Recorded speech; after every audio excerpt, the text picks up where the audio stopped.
A pair of hands lifts a clay bowl filled with dark seeds, dried fruit, and golden oil from a wooden table in the early morning light. And whoever looks at it cannot imagine that this bowl held the answers to questions modern medicine is still asking. There is a list compiled 14 centuries ago, not in a laboratory, not by a pharmaceutical company, but by a man whose every practice was recorded, verified, and passed down through chains of narrators that scholars spent their lives authenticating. A sick person in the early Islamic world did not go to a clinic that charged by the hour, or a pharmacy that handed them a bottle with side effects longer than the illness. They went to what the Prophet left behind. In this video, we walk through 10 of those remedies. And the first promise: there is a black seed in this list that the Prophet described in Sahih al-Bukhari, Book 71, Hadith 592, as a cure for every disease except death, and what a molecular biologist found inside it in the 21st century was in no Western pharmacology textbook before then. The second promise: there is an oil in this list that Allah mentions in Surah An-Nur, verse 35, alongside the light of the heavens and the earth. And a landmark clinical trial with over 7,000 participants found that same oil outperformed a low-fat pharmaceutical protocol in cardiovascular protection. Stay until the fifth remedy. That is where both promises are fulfilled. And what you find there will change the way you look at every jar and bottle in your kitchen. A hand holds a jar of raw honey up to the light of a window, and the amber color that fills the frame is the same substance Allah described in Surah An-Nahl, verse 69, as containing healing for all people, fahi shifa'un lin-nas. The Prophet said, "Make use of two cures, honey and the Quran." Narrated in Ibn Majah, Hadith 3452, and the medicinal use of honey is also authenticated in Sahih al-Bukhari, Book 71, Hadith 584. A woman wraps both hands around a warm cup of honey dissolved in water and breathes in the steam before she drinks. And that gesture is 14 centuries old. But here is what almost no one mentions about honey. A 20-in-20 study in BMJ Evidence-Based Medicine found it outperformed antibiotics for upper respiratory symptoms. And the reason is an enzyme in raw honey that continuously produces hydrogen peroxide when it contacts moisture, a self-generating antimicrobial mechanism still active in 3,000-year-old honey found in Egyptian tombs. And the remedy that comes next is the one the Prophet said would protect whoever eats 7 of them each morning. Authenticated in Sahih al-Bukhari, Book 71, Hadith 663. And what cardiologists found in its nutritional profile explains why it has been cultivated in Medina for more than 1,000 years. A hand places 7 dark ajwa dates on a white cloth in the early morning. The Prophet said, "Whoever eats 7 ajwa dates in the morning will not be harmed that day by poison or sorcery." Sahih al-Bukhari, Book 71, Hadith 663, also narrated in Sahih Muslim, Hadith 2047, with the morning timing specified as the condition under which the narration applies. A 2014 study in the Journal of Ethnopharmacology found that ajwa date extract demonstrated significant cardioprotective effects in laboratory models, reducing markers of cardiac damage. Researchers attributed this to the fruit's concentration of polyphenols and flavonoids acting on oxidative stress pathways. But here is what almost no one mentions about ajwa dates.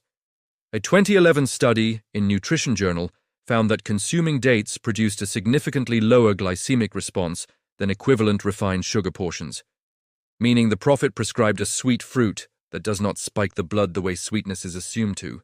And the remedy that comes after this is the one we promised at the beginning.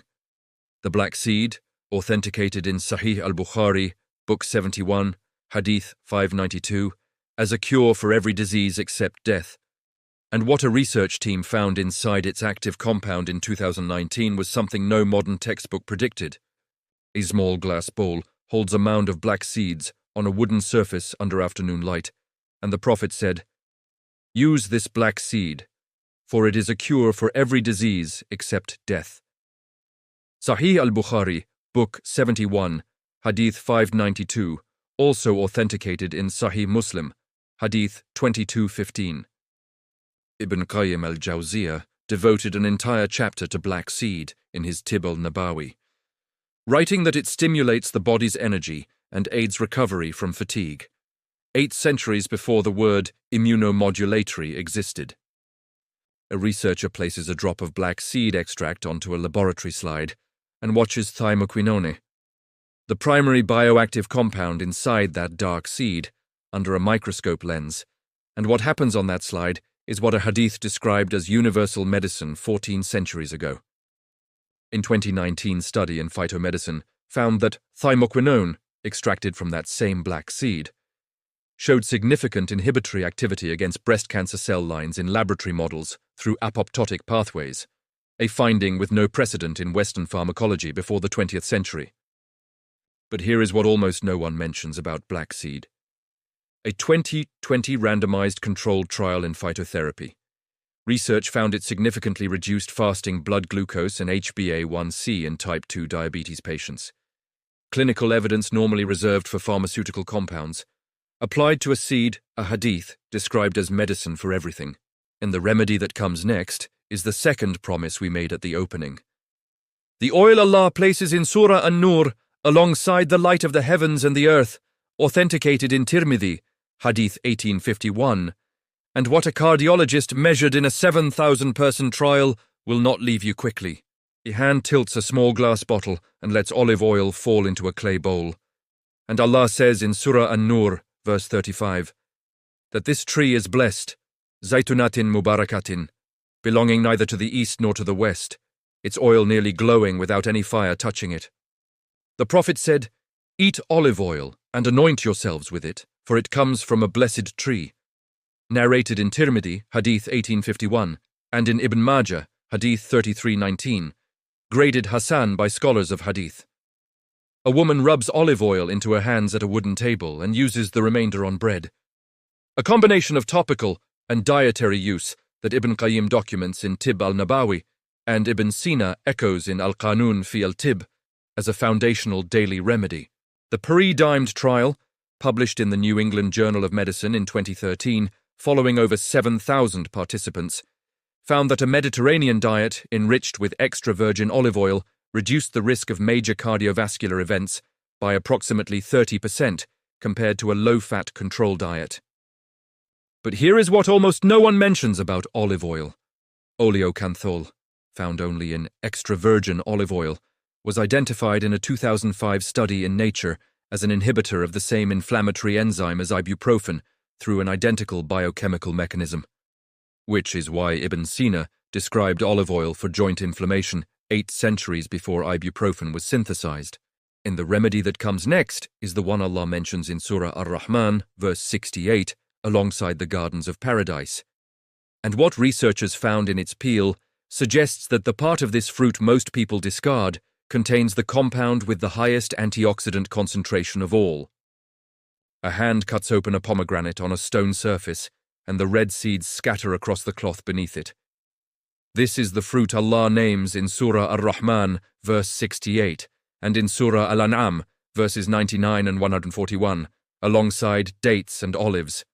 And Ibn Qayyim wrote in Tib al-Nabawi that pomegranate strengthens the stomach, aids digestion, and that its peel was used medicinally across the classical Islamic tradition.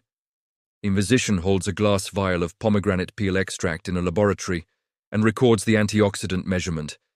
And the number is not what she expected when she designed the study comparing peel to juice. A 2013 study in food chemistry found that pomegranate peel extract contained significantly higher concentrations of polyphenols, including ellagic acid and punicalagin, than the juice itself, with antioxidant activity exceeding many pharmaceutical antioxidants in the same analysis.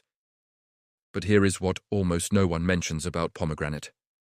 Punicalagin is metabolized in the gut into urolithin A, and a 2016 study in Nature Medicine found urolithin A stimulates mitophagy, the process by which damaged mitochondria are cleared from cells, a mechanism classical medicine described as purification without the vocabulary to name what was being purified. And the remedy that comes next is the one the Prophet described in Sahih al-Bukhari, Book 71, Hadith 600, as one of the best treatments, a physical practice modern sports medicine has adopted for elite athletes, whose mechanism took science more than 1,000 years to begin to explain. A healer places glass cups along a person's upper back, and the skin beneath each cup slowly rises. This is the practice the Prophet described in Sahih al-Bukhari, Book 71, Hadith 600, authenticated also in Sahih Muslim, Hadith 2214, as one of the best of treatments. The Prophet himself underwent cupping, documented in Sahih al-Bukhari and multiple narrations, specifying its use for headache, shoulder pain, and certain chronic conditions, and he paid the cupper for his service, which classical scholars cited as evidence it was considered a valued medical profession. A 2020 systematic review in Complementary Therapies in Medicine, analyzing 34 randomized controlled trials on wet cupping, found statistically significant effects in reducing chronic pain scores, with reviewers concluding the evidence warranted formal clinical integration. But here is what almost no one mentions about cupping. The suction in hijama increases local blood flow and stimulates lymphatic vessels simultaneously. Researchers have proposed that the microtrauma triggers a controlled immune response, explaining systemic effects beyond the application area, which Ibn Sina described in Al-Qanun as drawing out corrupted matter and restoring circulation. And the next remedy is a root Allah names by its Arabic word, zanjabul, in Surah Al-Insan, verse 17, as the flavor of a drink given to the righteous in paradise. And a review of 12 randomized controlled trials found it significantly outperformed placebo for a condition affecting most pregnant women in their first trimester. A hand breaks open a ginger root on a wooden surface, and the sharp, warm scent fills the air. This is zanjabul, named in Surah Al-Insan, verse 17, as the flavoring of the drink of the righteous.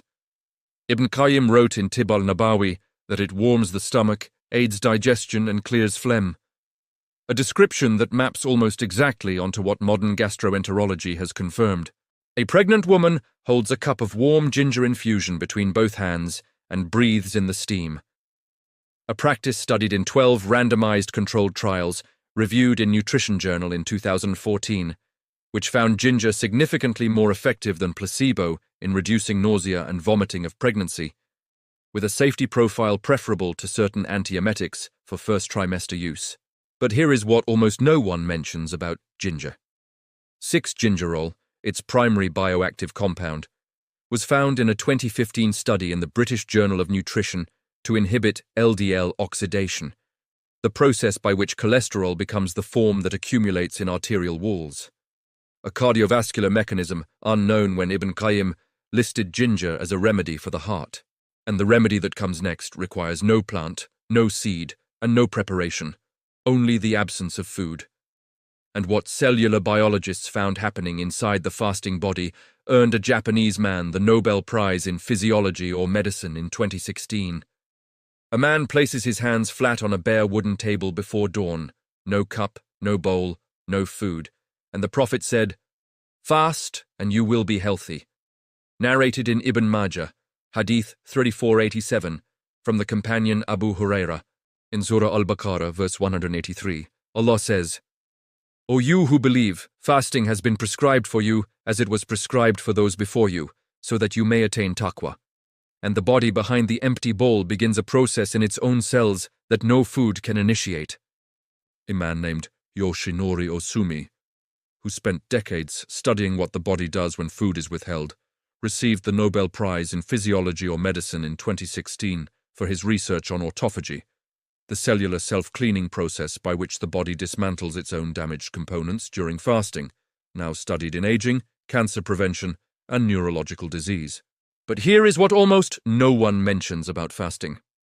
A physician reviewing the 2019 Cell Metabolism study, tracking participants through a 5-day fasting protocol, found it reduced IGF-1 production, lowered inflammation markers, and triggered immune cell regeneration from stem cells, which is what Sumu Tasihu, fast and you will be healthy, described 14 centuries before the Nobel Committee confirmed it.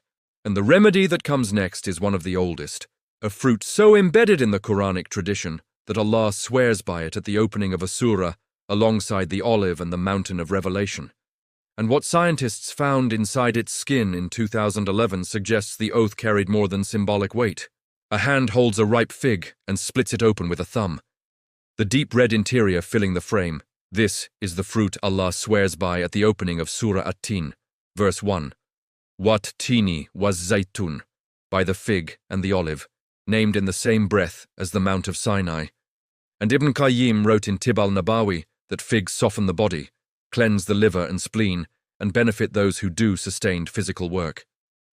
In a 2011 study in the Journal of the American College of Nutrition found that dried figs had significantly higher total antioxidant activity than equivalent portions of apples and oranges, attributing this to their dense concentration of polyphenols including chlorogenic acid and rutin. But here is what almost no one mentions about figs. Pectin, their primary soluble fiber, functions as a prebiotic, feeding beneficial gut bacteria, and a 2016 review in Nutrients-Linked Prebiotic Fiber to measurable reductions in systemic inflammation markers, connecting a fruit, named in a Quranic oath, to a mechanism gut microbiome science only began mapping in the last 2 decades, and the last remedy required no laboratory to validate, because its effects are visible every time it is used. A small branch the Prophet never abandoned, authenticated in Sahih al-Bukhari, Book 2, Hadith 12, and found by researchers to contain 17 distinct antimicrobial compounds working simultaneously. A hand holds a thin miswak branch and begins to use it, and the Prophet said, "Were it not that I would be placing too great a burden on my community, I would have ordered them to use the miswak before every prayer." Sahih al-Bukhari, Book 2, Hadith 12, also narrated in Abu Dawud, Hadith 46. A woman peels back the bark of a miswak branch and uses the exposed fibers on her teeth while standing at a stone basin, and that practice has been documented continuously across Islamic civilizations for 14 centuries without a single modification to its method. A 2003 study in the Journal of Ethnopharmacology identified 17 distinct antimicrobial compounds in Salvadora persica, the miswak tree, including benzyl isothiocyanate and salvadorine, compounds that together inhibit the bacteria most responsible for gum disease and tooth decay. But here is what almost no one mentions about the miswak. A study in the Journal of Periodontology found miswak use as effective as toothbrush use in reducing plaque and gingivitis, without any toothpaste, attributing this to mechanical fiber cleaning combined with continuous chemical release from the wood. A delivery mechanism requiring no factory and producing no plastic. A pair of hands rests open on a wooden table in late afternoon light, and on that table are 10 things: a jar of honey, a handful of black seeds, a bottle of olive oil, a pomegranate split open, a root of ginger, a bowl of dates, a cup, a cluster of figs, a thin branch of miswak, everyone described before the laboratory existed to explain why. The distance between what those early scholars knew without being able to name the mechanism and what modern research confirms with instruments worth millions of dollars is smaller than anyone imagines. And in the case of these 10 remedies, that distance sometimes does not exist at all. A single black seed rests on the palm of an open hand in the last light of the afternoon, and whoever holds it now no longer looks at it the way they did before knowing what it contains. And what it contains was always there, named in a book and practiced by a man 14 centuries before the instruments existed to measure it.